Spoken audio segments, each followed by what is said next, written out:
हाँ, मेरा नाम शरीफा बीबी है।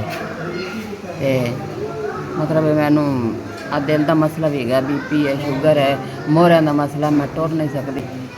ते साडा सहारा कोई नहीं है, मेरे दो बेटे, लेकिन सानू नहीं कुछ तामन नहीं करते।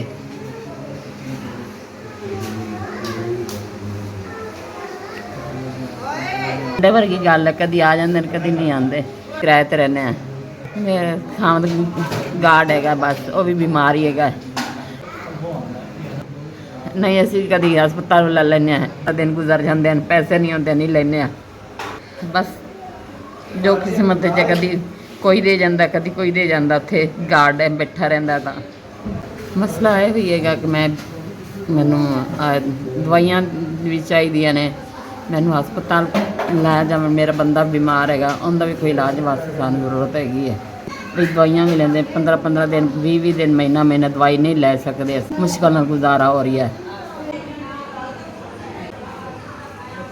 5000 रुपये तो बहुत शुक्रिया, तुसें मेरी 5000 मदद की है। मैं तुहाडे इदारे की बहुत बहुत शुक्रगुजार हाँ, बहुत बहुत शुक्रगुजार हाँ। इदारे का भेजा 5000 रुपये मेरे तक पहुँच गया। की देवे अल्लाह ताला तुहाडे इदारे नूं खुश रखे, आबाद रखे और तरक्की देवे। हाँ जी, तुसीं गरीबां लोगों की इस तरह ही मदद करो जिस तरह तुसीं मेरी मदद की। अल्लाह ताला और अल्लाह दा रसूल तुहाडी मदद करेगा। ये तुहाडे घर ते अल्लाह हिफ्ज़ मान च रखे। 5000 रुपये मैनूं मिल गया, बहुत बहुत शुक्रिया।